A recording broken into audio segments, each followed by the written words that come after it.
प्यारे बच्चों, आज हम लोग देखने वाले हैं जंतुओं में पोषण। हमने पिछले 2 वीडियो में देख चुका हूँ, क्या देख चुका हूँ कि पोषण किसे कहते हैं, पौधा में पोषण क्या है, और आज देखेंगे जंतु में पोषण।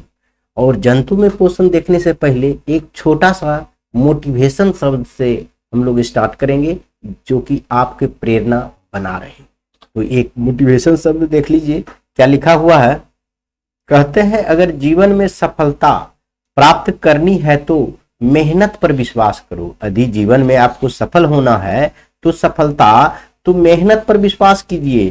किस्मत की आजमाइश तो जुए में किए जाते हैं। किस्मत भरोसे रखेंगे कि हम अब टॉप कर जाएंगे, हमको नौकरी मिल जाएगा, हम आईएएस बन जाएंगे, हम आईपीएस बन जाएंगे, वह संभव नहीं है।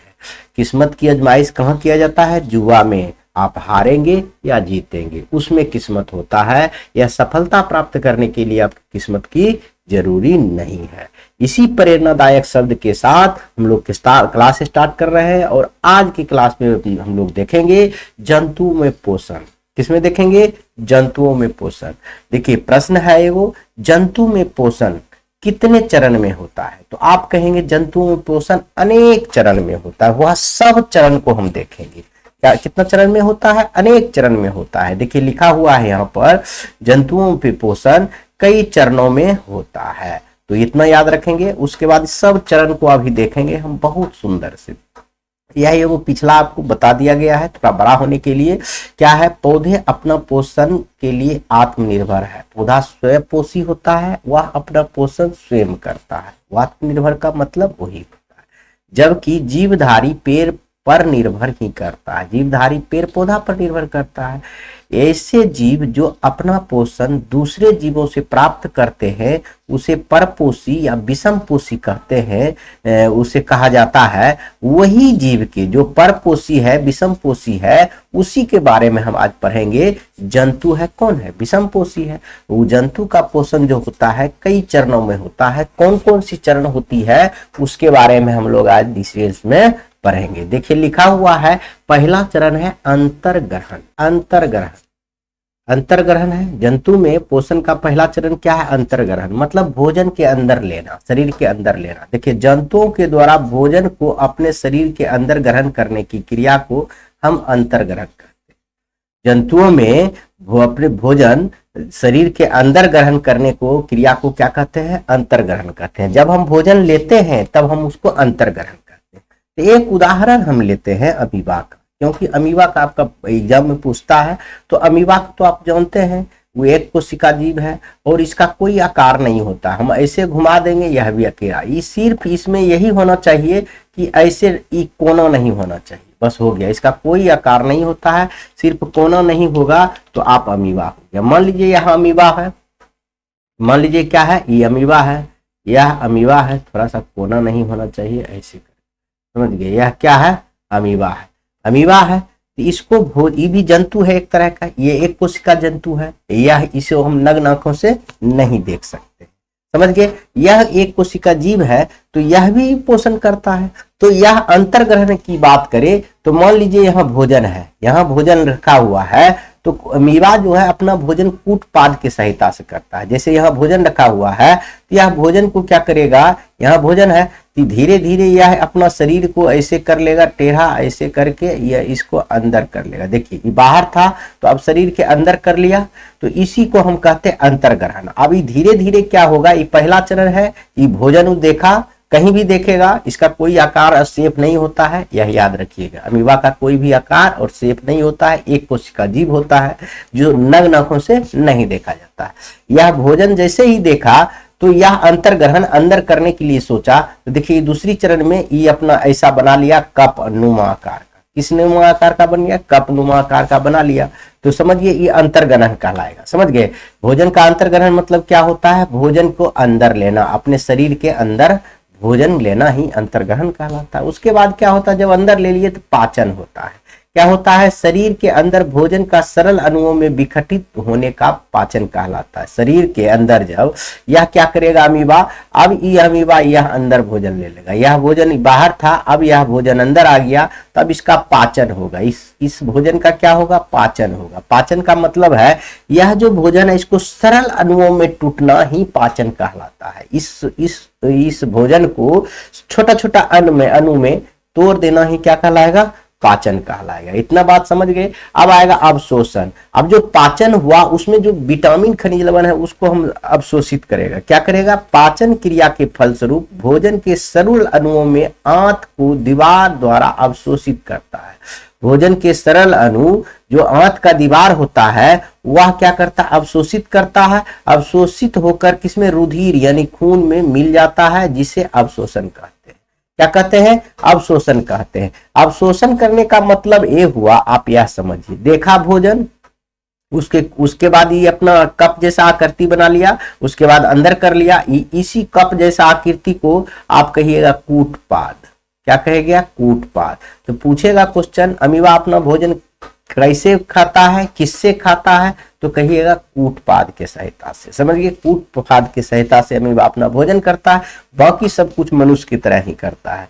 क्या होगा, पाचन हो गया। पाचन होने में छोटा छोटा अणु में विघटित हो जाता है। पहला क्या होता है, अंतर्ग्रहण होता है। पहला क्या होता है, अंतर्ग्रहण होता है, यह याद रखेंगे। उसके बाद दूसरा क्या होता है, पाचन होता है। अंतर्ग्रहण में शरीर के अंदर ही लिया। दूसरा क्या हुआ, पाचन हो गया, मतलब छोटे छोटे अणु में टूट गया। तीसरा क्या हुआ, देखिए अभी आपको बताए थे अवशोषण होगा। क्या होगा, अवशोषण होगा। अवशोषण होगा। अवशोषण मतलब होता है यह जो छोटे छोटे अणु में टूटा, यहाँ से क्या होगा, यह जो है आंत की दीवार जो है जो भी आवश्यक तत्व है इससे ग्रहण कर लेगा, यानी अवशोषित कर लेगा। अवशोषित करके ब्लड में क्या करेगा, मिला देगा, तब ना आपको पावर मिलेगा, शक्ति मिलेगा, तब ने वो सब जगह ग्लूकोज को भेजेगा।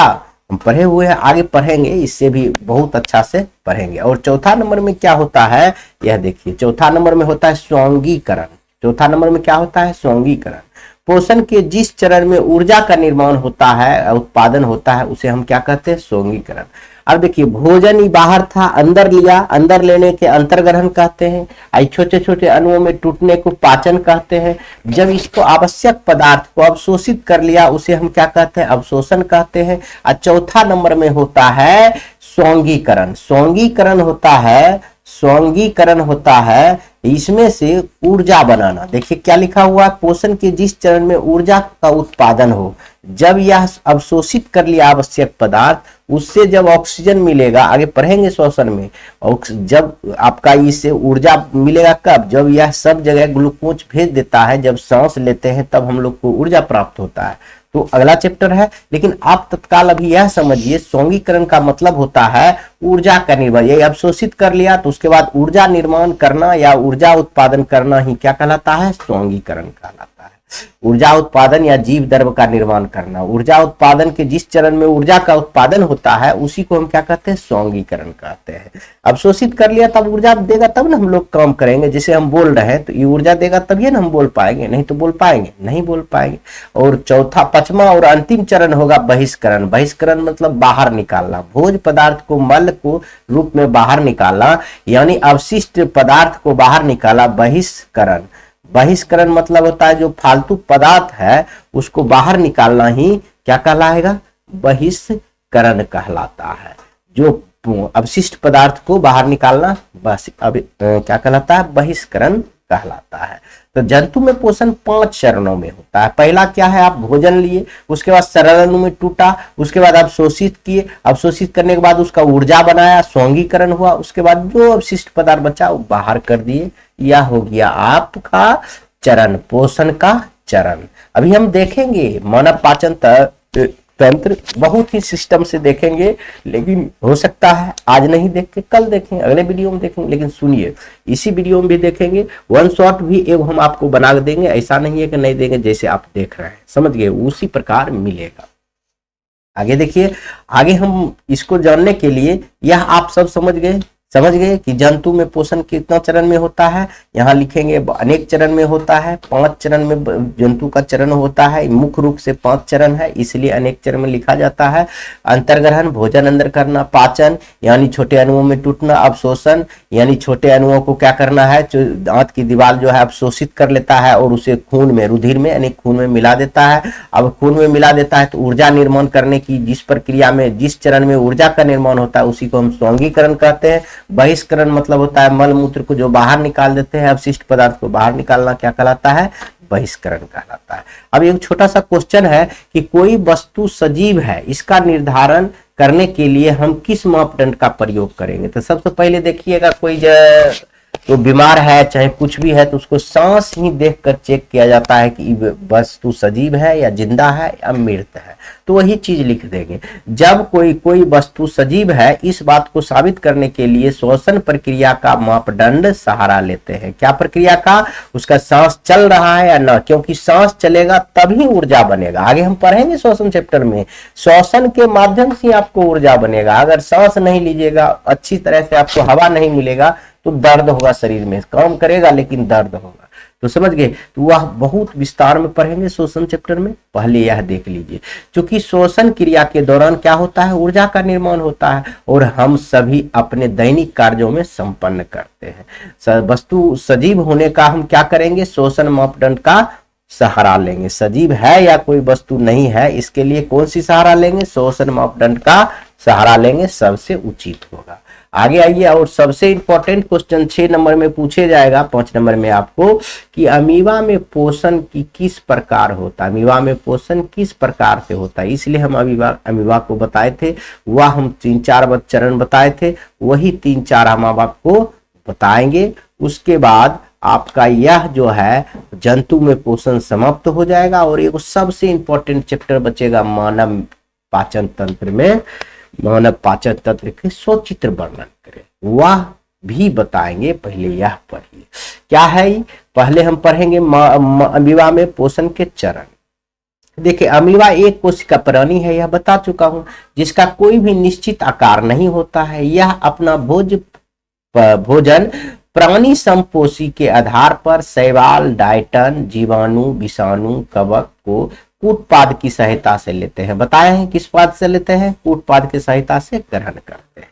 ये प्राणी संपोषण है। अब क्यों प्राणी देखिए, शैवाल को कौन खाता है, प्राणी संपोषण खाता है, हम बताए थे वो।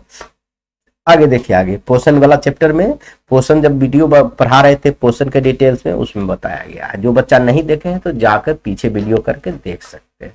और आगे लिखिएगा, अमीबा अपने सतही स्तर पर अंगुली नामा जैसे संरचना बना लेता है, जिसे कूटपाद कहता है, यानी फूड कप, जैसे फूड कप की तरह नहीं बना लेता है, उसीलिए उसको कूटपाद कहते हैं। यह कूटपाद अपने चारों ओर प्याले नुमा, मतलब कप के जैसा, प्याले मतलब कप होता है, कप नुमा संरचना बना लेता है। अमीबा अपना भोजन कैसे करता है, कूटपाद जो अंगुली नुमा संरचना बनाती है, हम आपको बताए थे फोटो में, यहाँ देखिए, यह अंगुली नुमा संरचना बना रहा है। इस देखो, प्याले कप जैसा नहीं लग रहा है, इसी को कप जैसा कहते हैं। तो वही यहाँ लिखल है, कूटपाद अपने चारों ओर प्याले नुमा संरचना बनाता है, जिसे फूड कप कहता है, जिसे कप, भोजन करने वाला कप कहा जाता है। इसकी सहायता से भोजन के चारों ओर घेर लेता है। देखिए, हम बताए थे, इसकी सहायता से भोजन के चारों ओर घेर लिया है, उसके बाद इसको अंदर कर लेगा। देखिए, इसकी सहायता से भोजन के चारों ओर घेर लेता है, उसके बाद खाद्य ध्वनि या रस ध्वनि का निर्माण कर अमीबा अपने शरीर से एंजाइम स्राव करता है। अब क्या करता है अमीबा, खाद्य ध्वनि या रस ध्वनि से निर्माण करता है। क्या, अमीबा अपने शरीर से एंजाइम का स्राव करता है, जैसे ट्रिप्सिन, पेप्सिन, एमाइलेज। कौन सी एंजाइम स्राव करता है, ट्रिप्सिन, पेप्सिन। ये अमीबा जो है अपना भोजन पचाने के लिए यह सब एंजाइम स्राव करता है, तब भोजन पचता है। यह एंजाइम भोजन को पचाने का कार्य करता है। भोजन के पाचन खाद्य रिक्तिका में होती है। भोजन का पाचन कहाँ होता है अमीबा में, खाद्य रिक्तिका में होता है। भोजन अमीबा में भोजन का पचना कहाँ होता है, खाद्य रिक्तिका में होती है। याद रखिएगा ऑब्जेक्टिव क्वेश्चन के लिए। और इसका प्रकार, अमीबा सारा पोषण तत्व से ग्रहण कर अपच पदार्थ को छिद्र या रिक्ति के सहारे बाहर निकाल देता है और इस प्रकार से अमीबा अपना पोषण करता है। इस प्रकार से अमीबा पोषण क्या करता है, अपना पोषण अमीबा करते रहता है। समझ गए, बहुत आसान से यह बात आप समझ सकते हैं कि अमीबा पहले क्या करता है। इसका कोई आकार नहीं होता है, एक कोशिका प्राणी होता है। यह लिखने के बाद यह प्राणी संपोषण होता है। अगर इतना भी लिख दे रहे हैं, अगर यह याद नहीं है तो कोई बात नहीं याद नहीं, लेकिन यह लिखना जरूरी है। ये अमीबा जो अपना यहाँ लिख दीजिएगा, अमीबा अपना भोजन कूटपाद की सहायता से ग्रहण करता है। इतना 3 चीज तो आसानी से लिख सकते हैं। अमीबा एक कोशिका प्राणी है जिसका कोई भी निश्चित आकार नहीं होता है और यह कूटपाद की सहायता से भोजन ग्रहण करता है। उसके बाद पर आप चेंज कर लीजिएगा, अमीबा अपनी सतह पर उंगली नमा आकार का संरचना बनाती है जिसे कूटपाद कहते हैं। या इसे लिख दिएगा, यह कूटपाद अपने चारों ओर प्याले नुमा संरचना बनाता है जिसे फूड कप कहा जाता है। इसकी सहायता से भोजन के चारों ओर घेर लिया जाता है। उसके बाद खाद्य ध्वनि या खाद्य रस के निर्माण कर अमीबा अपने शरीर से एंजाइम का स्राव करता है, जैसे कि ट्रिप्सिन, पेप्सिन और इमाइलिन इत्यादि। यह एंजाइम भोजन को पचाने का काम करता है। यह सब एंजाइम ट्रिप्सिन, पेप्सिन क्या करता है, भोजन को पचाने का कार्य करता है। भोजन पचाने के बाद खाद्य रिक्तता में होती है। भोजन का पाचन कहाँ होता है, खाद्य रिक्तता में होती है। अमीबा में भोजन की पाचन कहाँ होता है, खाद्य रिक्तता में होती है। और इस प्रकार से अमीबा का सारा पोषक तत्व ग्रहण हो जाता है, अपच पदार्थ को छिद्र या रिक्ति के द्वारा बाहर निकाल देता है। इस प्रकार से अमीबा का पोषण होता है। आप 1-2 बार वीडियो देखिए, 1-2 बार पढ़ लीजिए वीडियो रोक के, बहुत अच्छा से समझ में आ जाएगा।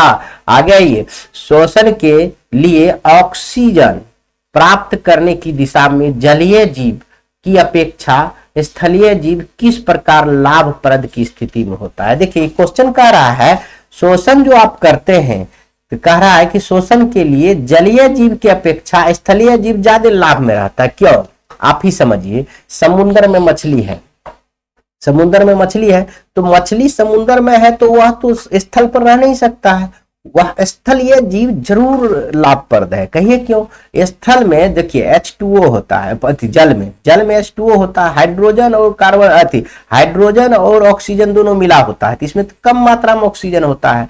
और अगर मछली सांस लेगा तो ये हाइड्रोजन भी जाएगा और ऑक्सीजन भी जाएगा, तो उसको थोड़ा सा परेशानी होगा। लेकिन स्थल पर तो देखिए कार्बन डाइऑक्साइड है, लेकिन आपको यंत्र ऐसा है स्थल पर ढेरी हवा मिल रहा है, आराम से वायु मिल रहा है, इसको उतना मेहनत नहीं करना पड़ रहा है, आराम से आप ऑक्सीजन ग्रहण कर सकते हैं। इसीलिए कहा जाता है श्वसन के लिए ऑक्सीजन प्राप्त करने की दिशा में जलीय जीव से ज्यादा स्थलीय जीव अधिक लाभप्रद होता है। देखिए वही लिख दीजिएगा, थोड़ा सा अपना मन से भी लिख दीजिएगा। जलीय जीव जल में घुला हुआ ऑक्सीजन का उपयोग करते हैं, जबकि हम लोग जो है वायु में उपस्थित ऑक्सीजन की मात्रा बहुत ज्यादा पाया जाता है, इसलिए वो क्या लिखेंगे, इसलिए जलीय जीव की अपेक्षा स्थलीय जीव लाभप्रद होता है। इतना भी लिख कर आप छोड़ सकते हैं। जबकि जल में घुला हुआ ऑक्सीजन कम मात्रा में पाया जाता है, स्थलीय जीवों को अपना दैनिक कार्य करने के लिए ज्यादा ऊर्जा की आवश्यकता होती है, इसमें श्वसन अंग विशेष रूप से पाए जाते हैं। अतः इस प्रकार के श्वसन क्रिया में स्थलीय जीव अधिक लाभप्रद की स्थिति में होता है। बहुत सुंदर लिखा गया है, आप एक बार पढ़िएगा तो याद हो जाएगा। क्या याद हो जाएगा कि जलीय जीव की अपेक्षा स्थलीय जीव ऑक्सीजन का सांस लेने में बहुत ही लाभप्रद होता है, क्योंकि जल में कम मात्रा में ऑक्सीजन होता है, लेकिन वायुमंडल में बहुत सारा ऑक्सीजन पाया जाता है। और हम लोग ज्यादा काम भी करते हैं, दैनिक कार्य अधिक करते हैं, मछली का कोई काम है, इसलिए यहाँ तो ऑक्सीजन होना चाहिए। इसीलिए कहा जाता है कि स्थलीय जीव जलीय जीव की अपेक्षा अधिक लाभप्रद है। समझ गए, इतना अगर लिख दे रहे हैं तो काफी हो जाएगा। आगे हम मानव पंचतंत्र करेंगे, बहुत छोटा वीडियो बना लेकिन इतना ही रहने देते हैं और अगला वीडियो में पढ़ाएंगे जल्दी। इसीलिए हम आपको छोटा वीडियो में बता दिए कि आपको समझ में आवे, ज्यादा टाइम नहीं लगे, क्योंकि आपको बहुत कुछ पढ़ना है। मैथ में बच्चा को समझ में नहीं आता है, इसलिए थोड़ा सा लॉन्ग वीडियो बनता है। उसको आप देखते रहिए, समझते रहिए, मस्त रहिए, पढ़ते रहिए, खुश रहिए।